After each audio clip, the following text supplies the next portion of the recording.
Hello everyone, this is Manisha and welcome to my YouTube channel. आज की video में हम डिस्कस करेंगे कुछ क्वेश्चंस को जो कि बेस्ड है first law of thermodynamics and internal energy पे। जैसा कि लास्ट लेक्चर में हमने डिस्कस किया था फर्स्ट लॉ ऑफ थर्मोडायनेमिक्स और इंटरनल एनर्जी को, तो आज उसी पे बेस्ड हम लोग क्वेश्चन को सॉल्व करेंगे। ओके, ये सभी क्वेश्चन यूपी पीजीटी और यूपी पीसीएस के प्री एग्जामिनेशन में आए हुए क्वेश्चंस हैं। तो मैं आप लोगों से रिक्वेस्ट करूंगी कि अगर आप लोग चैनल पर नए हैं तो प्लीज़ चैनल को सब्सक्राइब कर लीजिएगा, और वीडियो अगर आप लोगों के लिए हेल्पफुल लगे तो प्लीज़ वीडियो को लाइक और शेयर ज़रूर करिएगा।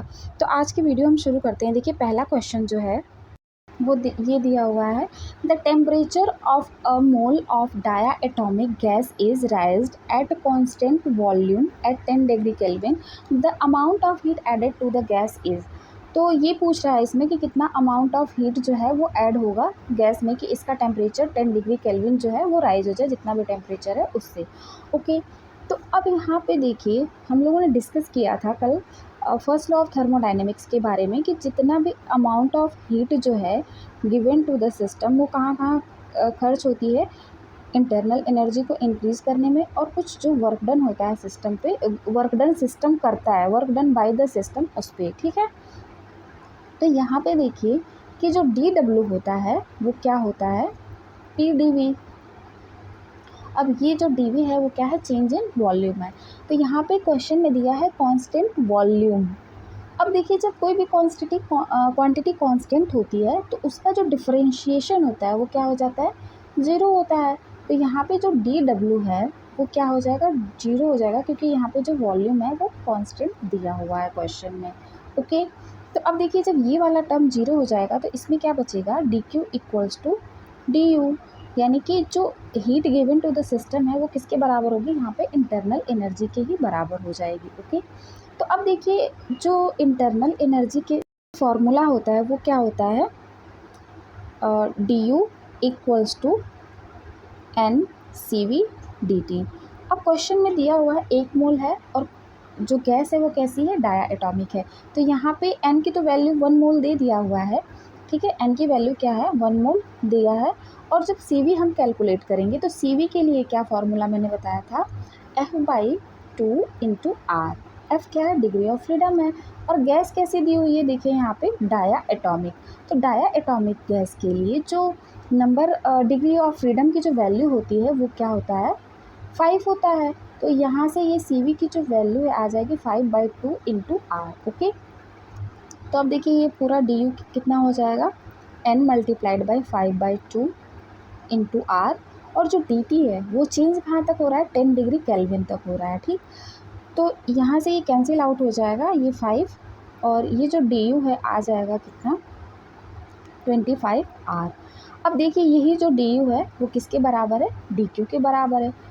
तो कितना हीट जो है सिस्टम को दिया जाएगा वो 25 आर के बराबर। आर की वैल्यू मतलब रखनी नहीं है, डायरेक्ट क्वेश्चन में यही दिया है। तो देखिए, यहाँ से ऑप्शन जो डी है वो क्या हो जाएगा, करेक्ट हो जाएगा। अब जो नेक्स्ट क्वेश्चन है आपका, इसको ये दिया हुआ है, the concept of internal energy was introduce by, आंतरिक ऊर्जा की धारणा का प्रस्तुतिकरण हुआ था। ये भी क्वेश्चन देखिए एग्जाम में आया हुआ है। तो मैंने कल बताया था कि जो कंसेप्ट ऑफ इंटरनल एनर्जी है वो कहाँ इंट्रोड्यूस हुआ था, फर्स्ट लॉ ऑफ थर्मोडायनेमिक्स में इंट्रोड्यूस हुआ था। और फर्स्ट लॉ ऑफ थर्मोडायनेमिक्स क्या बताता है, कंजर्वेशन ऑफ एनर्जी को। वो कंजर्वेशन ऑफ एनर्जी का ही एक क्या है, फॉर्म है। कंजर्वेशन ऑफ एनर्जी का एक फॉर्म है first law of thermodynamics. Okay, तो यहाँ से इसका जो ऑप्शन बी है वो सही हो जाएगा। अब देखिए क्वेश्चन नंबर थर्ड है आज की वीडियो का, वो है, the mass of sample of gas is 0.01 kilogram and C V 0.2 kilo calorie per kilogram degree Celsius. ये दिया है 2 कैलोरी पर, यहाँ पे ये दिया हुआ है। The for this gas if its temperature falls from 30 degree Celsius to 25 degree Celsius, the change in internal energy will be in joule। तो आपसे इंटरनल एनर्जी में चेंज पूछा तो है, लेकिन किस में पूछा है, जूल में पूछा है। तो देखिए, इसके लिए जो फॉर्मूला यूज करेंगे, डेल्टा यू बराबर M C V D T. Okay, देखिए, जब ये दिया होता है, नंबर ऑफ मोल दिया होता है, तो वहाँ पे हम N C V D T लिखते हैं। अब यहाँ पे जो मास दिया हुआ है किलोग्राम में, तो MCV dt लिख देंगे। अब देखिए जो मास की जो वैल्यू है वो दी हुई है 0.01 किलोग्राम और CV की वैल्यू दी है 0.2, ठीक। और जो यहाँ पे dt जो चेंज हो रहा है, चेंज इन वो 30 डिग्री सेल्सियस से 25 डिग्री सेल्सियस तक चेंज हो रहा है। तो चेंज इन टेम्परेचर कितना निकल के आएगा 5। ओके, तो अब सबका यहाँ पे जब मल्टीप्लाई करेंगे तो ये वैल्यू आ जाएगी आपकी 0.01 किलो कैलोरी। ओके, अब इसको जब हम चेंज करेंगे कैलोरी में तो ये कितना हो जाएगा 0.01 मल्टीप्लाइड बाई 10⁻³ कैलोरी। अब इसको जब हम सॉल्व करेंगे तो ये वैल्यू कितनी आएगी 10 कैलोरी, ठीक है। तो 1 कैलोरी बराबर हमें पता है कितना जूल होता है 4.2, ठीक। तो यहाँ पे किसका मल्टीप्लाई कर देंगे 4.2 का, तो ये वैल्यू कितनी आ जाएगी 10 में जब 4.2 मल्टीप्लाई करेंगे तो ये आ जाएगा 42 जूल, ठीक है। तो ये देखिए ऑप्शन इसमें डी जो होगा इसका करेक्ट हो जाएगा। अब देखिए नेक्स्ट क्वेश्चन जो है ये दिया हुआ है, the internal energy of a gas is a function only of. किसी भी आदर्श गैस की आंतरिक ऊर्जा केवल निम्न का फलन होती है। तो मैंने डिस्कस किया था कल भी कि जो आंतरिक ऊर्जा है वो किसका फंक्शन होता है, केवल टेम्परेचर का होता है in case of ideal gas. Okay, तो यहाँ पे जो देखिए du इक्वल्स टू क्या बताया था NCV dt। तो ये जो du है वो डायरेक्टली किसके प्रोपोर्शनल हो रहा है dt के, तो ये किसका फंक्शन हुआ टेम्परेचर का। ओके, अब देखिए नेक्स्ट क्वेश्चन, देखिए ये क्वेश्चन दिया है, in a certain process 8000 calorie of heat is furnished to the system while the system does 6000 joule of work. The change in internal energy of system during this process। किसी विशेष प्रक्रिया में 8000 calorie ऊष्मा निकाय को दी जाती है, ठीक। तब तथा निकाय 6000 जूल कार्य करता है। प्रक्रिया के दौरान निकाय की आंतरिक ऊर्जा में कितना परिवर्तन होता है, ठीक। तो अब देखिए जो फर्स्ट लॉ ऑफ थर्मोडायनामिक्स है उससे जो dq इक्वल्स टू क्या होता है du प्लस dw, यही तो होता है। अब देखिए इसमें जो वैल्यू दी हुई है कितनी हीट उसे दे जा रही है 8000, और जो वर्क डन है वो कितना हो रहा है 6000 का, और चेंज इन इंटरनल एनर्जी पूछा है। तो सिंपल क्या करेंगे यहाँ पे 8000 जो वैल्यू है dq की equals to du plus 6000 dw यहाँ पे पुट कर देंगे। तो जो du है वो कितना निकल के आ जाएगा, ये पूरा। यहाँ पे एक चीज़ और देखिए कि ये वाली जो वैल्यू है जो ये dq की है वो कैलोरी में दी हुई है, ठीक। और यहाँ पे जो वर्क डन है वो किस में दिया हुआ है जूल में दिया हुआ है। तो इसको क्या करेंगे, पहले इस कैलोरी को हम जूल में कन्वर्ट करेंगे, ठीक है। तो इसमें 4.18 से या 4.2 से जब मल्टीप्लाई करेंगे और मल्टीप्लाई करके जब इसको माइनस करेंगे, नेक्स्ट पेज पे हम देख लेते हैं। यहाँ पे जब क्या करेंगे, जो 8000 dq की वैल्यू है उसमें 4.18 से मल्टीप्लाई करेंगे इक्वल्स टू du है, और फिर जो dq की वैल्यू है वो कितना दिया हुआ है 6000। ओके, तो अब देखिए जो du है वो निकल के आएगा, इसका मल्टीप्लाई करेंगे तो वैल्यू आएगी, और फिर उसमें से जो 6000 माइनस करेंगे तो ये देखिए ये वाली जो वैल्यू आपके आएगी ये आएगी 33440, फिर माइनस ये आ जाएगा 6000।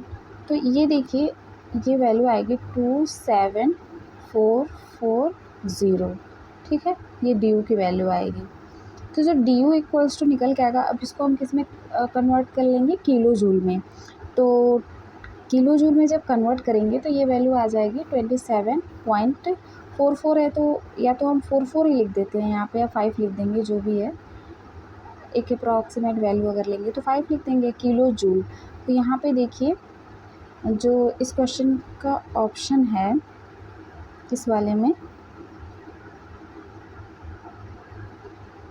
कितना दिया है 27.5 किलो जूल।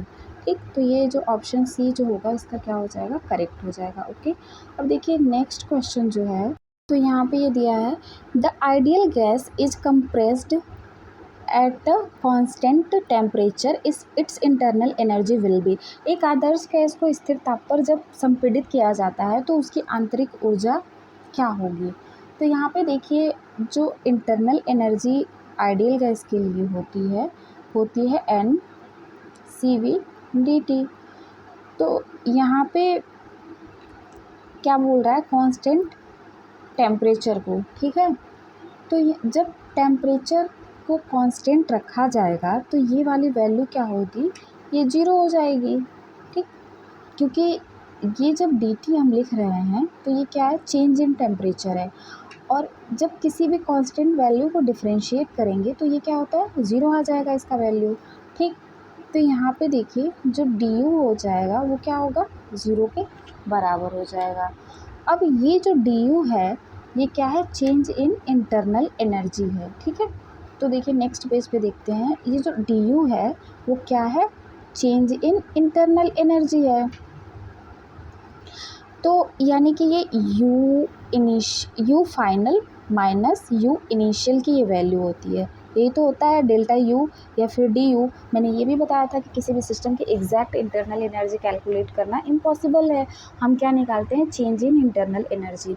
तो जब ये वैल्यू कितनी आई है, ज़ीरो के बराबर आई है, तो मतलब क्या हुआ, जितना फाइनल होगा, फाइनल जो इसकी इंटरनल एनर्जी होगी वो इनिशियल इंटरनल एनर्जी के बराबर हो जाएगी। यानी कि जितना इनिशियली दिए होंगे इंटरनल रही होगी सिस्टम की इंटरनल एनर्जी, उतनी ही फाइनल वाली भी होगी, क्योंकि चेंज इन टेम्परेचर क्या है, वो ज़ीरो आ रहा है इस वजह से। ठीक है, टेम्परेचर कांस्टेंट होने की वजह से।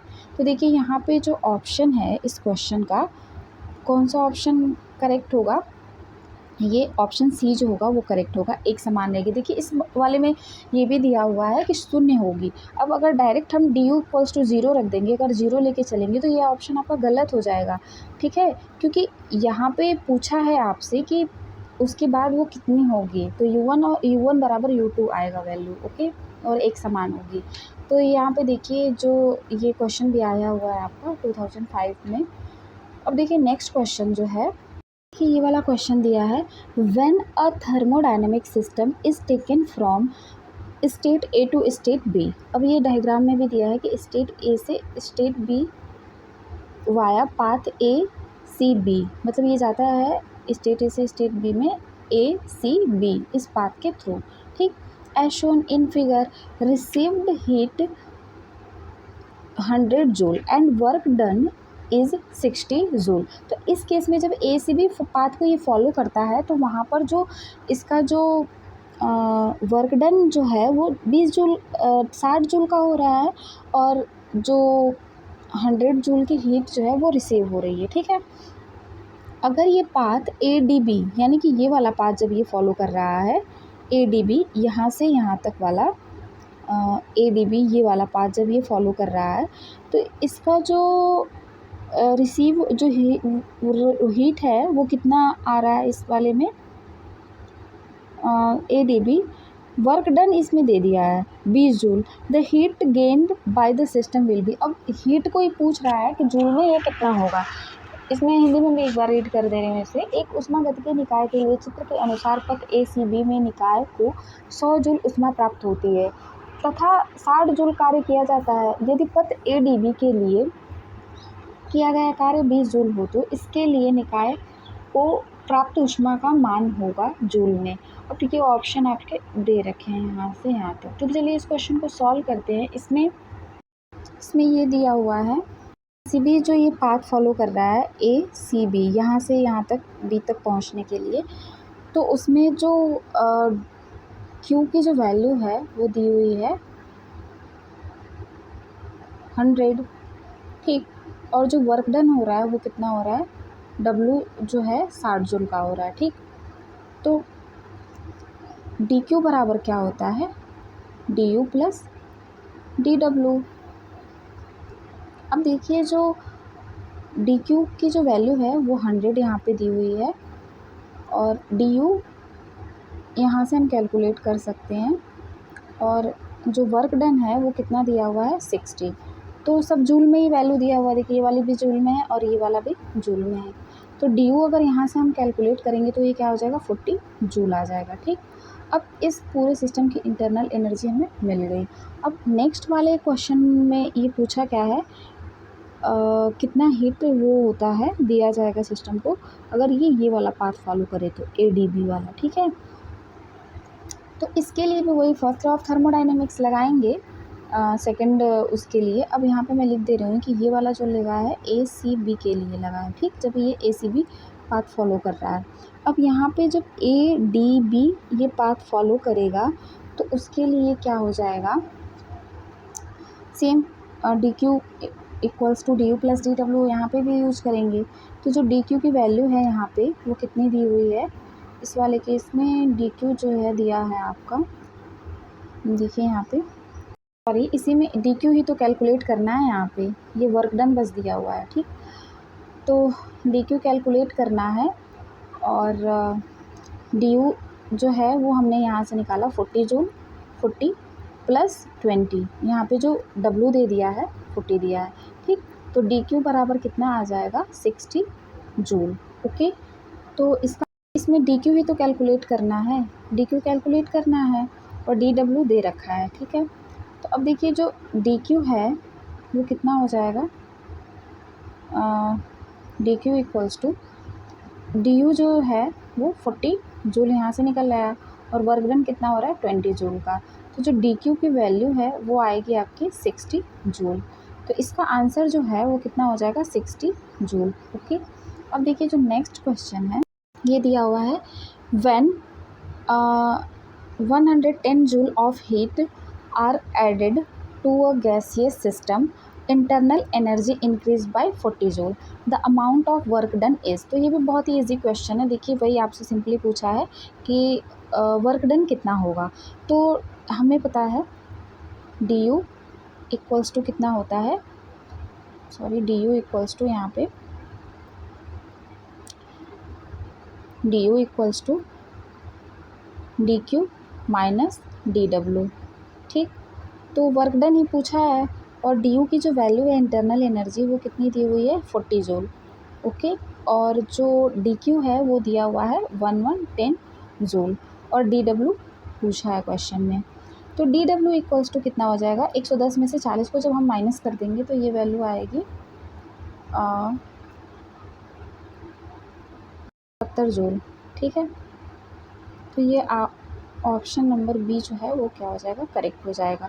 अब देखिए नेक्स्ट क्वेश्चन जो है वो फिर से यही पूछा है आपसे, इस क्वेश्चन को फिर लेकिन UPPCS प्री 2006 में पूछ दिया है, the internal energy of an ideal gas depend upon only upon.